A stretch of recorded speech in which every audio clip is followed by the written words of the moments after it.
What's going on, my Century Galaxy? It's the Century Man here. So this is my predictions for WrestleMania 37 Night 2, Simmons Night 1. We got 7 matches on the card, 5 title matches, and 2 non-title matches. So the first match to predict, we got Sami Zayn versus Kevin Owens with Logan Paul in Sami Zayn's corner. I'm trying to keep it short and simple. This is the first match between Owens and Zayn since, 2016 or 2017? It's been a long time. I'm going to go with a victory to Sami Zayn over Kevin Owens. I could see Logan Paul trying to help Sami Zayn, trying to get involved in the match to help Sami Zayn to beat Kevin Owens. The next match to predict, we got the Raw Women's title match. Asuka defending the belt against Rhea Ripley. Rhea Ripley is not going to win the title on the show. Funny fact that 1 year ago, she dropped the NXT Women's Championship to Charlotte Flair. I think it was on night 2 of WrestleMania 36. She's not winning the title. It's funny that Asuka's fellow Japanese, her fellow countrywoman, Io Shirai, just dropped the NXT Women's title to Raquel Gonzalez at night 1 of Stand and Deliver. I don't think Asuka's going to drop the title on WrestleMania. I said it in previous videos that Asuka's going to drop the title at WrestleMania. It's going to be a change of hearts. I don't think she's going to drop the title.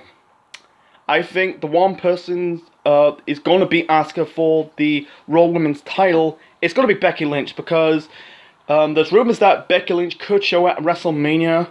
I could see her, after the match between Asuka and Rhea.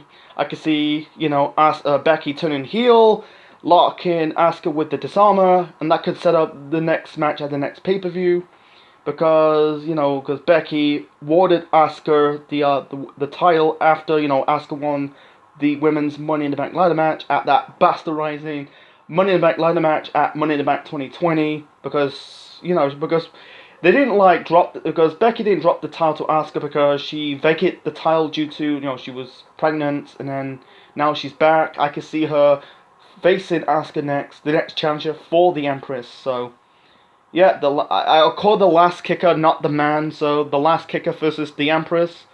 They fought before, but I could see it going to happen. I don't want to see, Asuka versus Charlotte so many times. We're seeing it so many times. It's not, give me a break. Anyway, the next match, we got Matt Riddle defending the United States title against Sheamus. Short and simple, I have to go with Sheamus, man. I'm not keen on Matt Riddle. I think, with Sheamus, he's booked like a loser. He has booked like a loser since he came back last year. They had no plans for Sheamus. I understand Sheamus at that type of age. I think Sheamus is in his 40s now. I think it's the time that put over the younger talent, but Riddle's title reign, I'm not a big fan of Matt Riddle. I don't get the gimmick. I'm not these anti-smarts crapping on Riddle because he was talking crap over Goldberg. No, not like that. He's an okay wrestler. He's a good wrestler, but the gimmick, the bro gimmick, nah. Not buying it, man. So that's just me. I'm going to go with Sheamus getting the victory over Matt Riddle. The next match to predict, we got Big E Langston defended the Intercontinental Championship against Apollo Crews. This is a Nigerian drum match. I don't know how it's going to look like. I'm predicting that it's going to be a street fight. I'm going to predict Apollo Crews getting the victory over Big E Langston, because this is the rematch from Fastlane. Big E defeats Apollo at Fastlane. If he wins again at WrestleMania, I think that's the end of Apollo Crews, man, because he's bought like a loser. They give him this push. He's become African. I know he's African American, but embracing his African heritage, and he's going to lose twice on a pay-per-view to Big E Langston. It'd be a massive disservice. I kind of like that character of Apollo Crews. I want to see him beating Big E Langston for the title. I think Langston's time as the IC champion is about to come to an end, because I think he won it on Christmas Day 2020, and then hold that belt since December. He won it in December, so we're in April right now. So December, January, February, March, April, about 5 months, close nearly half a year. But I think this is the time for a title change. So that was match number 4. No, yeah, it's 4 because we had I just predict the Zayn versus Owens match, the Raw Women's title match between Asuka and Rhea Ripley, Sheamus versus Riddle for the United States title, Big E Langston versus Apollo Crews for the IC title in the Nigerian drum match. So yeah, the 5th match to predict, we got the WWE Women's Tag Team title match. We got Nia Jax and Shayna Baszler defending the titles against Natalya and Tamina. They just won the Tag Team Turn Oil match at the previous night on night 1. When I watched that Tag Team Terminal match, I said to myself, yeah, that match was mediocre. I said to myself, it's 100% that Nia and Shayna is going to retain the tag team titles on the show. I'm predicting Nia and Shayna are going to beat Natalya and Tamina for the title. You know, I'm not a big fan of that tag team. This is Head Cheese booking. You know, if you don't know what Head Cheese is, you know, it's a tag team with Al Snow and Steve Blackman. This is way back in 2000 in the Attitude Era, just a random tag team pairing. And now they're doing these random tag team pairings because at this point, tag team wrestling in WWE is dead. You know, I'm not saying wrestling's dead, but the tag team division in both Raw and SmackDown's dead. It's non-existent. So yeah, I'll go with Nia and Shayna beating Natalya and Tamina. So that was match number 5. Match number 6, we got Randy Orton versus The Fiend. I'm guessing Alexa Bliss will be in The Fiend's corner. This has got to be a cinematic match. Yeah, they did the cinematic match 4 years ago. The House of Horrors match between Randy Orton and Bray Wyatt. That was a clusterfuck because the rivalry way back in 2017 was a fucking clusterfuck. You know, they were just basically ripping off Matt Hardy. You know, the stuff with the broken gimmick. For this time around, I think this is a little bit better. I'm gonna predict The Fiend. The Fiend needs to get the win. This has got to be the blow off. I don't want to continue this rivalry anymore because they've been feuding since late 2020. You had like basically Randy Orton basically temporarily killed off The Fiend for a few months. I understand. I think Bray got injured or somewhere, and then continued this rivalry between Orton and Alexa. I don't mind Alexa's gimmick. I just don't really give a fuck about this rivalry.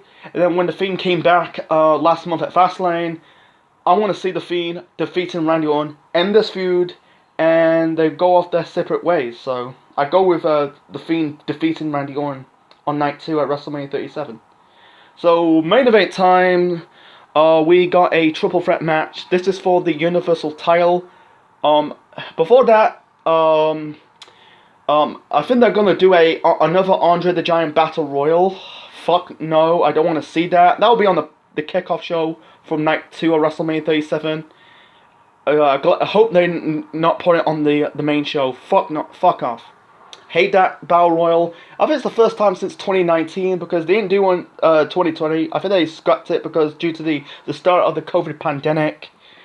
Right now, probably, yeah, it'll be on the kickoff show. You know, the Andre the Giant Battle Royal. Not bothering predicting that. I'm just wondering. I'm just noticing like they're doing because there's a massive statue on an episode of SmackDown. I'm guessing they're gonna do the Andre the Giant Battle Royal. Anyway, let's get to that triple threat for the Universal title. This is 100% the main event. Roman Reigns defending the Universal title against Daniel Bryan and Edge. This is Edge's first WrestleMania match. Actually, since last year. I almost say like 10 years because think about his match with Del Rio at Mania 27 because he had the match last year against Randy Orton in that Last Man Standing match. So I'm gonna predict Edge. Edge, not Bryan. I like Bryan. Don't get me wrong. I think this is not 2014 anymore. You know, they kind of put Bryan in that situation. When the end of that main event at Fastlane when Edge attacked Bryan, I said to myself, this is going to be a triple threat match. You know, it's not going to be just a solo one-on-one match between Reigns versus Edge. It's a damn fucking shame. That's a dream match because they never fought before because by the time when Roman was starting out in WWE, Edge has just retired nearly 1 year since the neck injury, and then, you know, by the time Edge came back, Roman walked out after because of the COVID pandemic, came back later on in the summer. and did the tribal chief thing, I think the title change is going to happen. I think Roman's time as the Universal Champion is nearly about to come to an end. You know, I think his run was good. It's a damn shame he never got a chance to experience with that reign in front of a live crowd. You know, I think some people don't like Roman Reigns. It's just what it is. I think if Roman gets booed, I think he's gonna get booed organically. When Roman got booed, because everyone knows, like, they shove him down our throats. You know, make him as John Cena 2.0. This is like between 2015 until 2019, or the first half of 2020 before he walked out and before he came back at SummerSlam 2020 and then did the whole tribal chief thing. I kind of like the tribal chief thing. You know, Roman is in his career renaissance. You know, he's gonna get booed. I think they're gonna boo him properly. When Hogan got booed because he was being shoved down our throats, and then when he was heel, formed the NWO, he was booed properly. He was become the top heel of the company. Reigns is the top heel on SmackDown. I think he will remain as the heel. I don't want to see him babyface. Not quite yet. I think maybe later on the year, maybe next year. I think when Roman finally turned babyface, I think this dude will be properly over, super popular. When The Rock when The Rock was getting that push in 1997 as Rocky Maivia, you could tell there were Die Rocky chants, Rocky Sucks chants, and then when he turned heel, he was part of the Nation of Domination, and then when he's turned babyface again for a cup of coffee in the build up to the Deadly Games tournament at Survivor Series of 1998, he was a babyface. Then they turned him heel again, become the corporate champ, and when he turned babyface, he was the most over guy in pro wrestling. That will be Roman. They have to wait for the right time. I'll wait until next year. And if they pull that trigger on a babyface turn, I guarantee 100% Roman will be over. I don't want to see a fucking double turn between Roman and Edge. Because Edge was better off as a heel, as a babyface, because go back to his run as the heel in those mid-2000s, in the Ruthless Aggression era, feuding with Cena, being the teaming up with Randy Orton, Rated RKO, being that bloodthirsty heel. I kind of like that. I don't see Bryan winning the title. I think the time is done. I think it's going to be Edge winning the title, and that could probably set up, Reigns versus Edge for the Universal title, probably at Money in the Bank. So I predict Edge walking out the title, walking out WrestleMania as the Universal Champion. And because the reason why I say Edge, because, go back to his world title reign way back in 2011 before he retired, he never dropped the title because he was supposed to face Del Rio in the ladder match at Extreme Rules in 2011. Unfortunately, he retired due to the neck problems. Faked the title. He had Del Rio versus Christian, and then Edge came back a decade later. I think this is a proper redemption story, and the knees are struck when the iron is hot. So.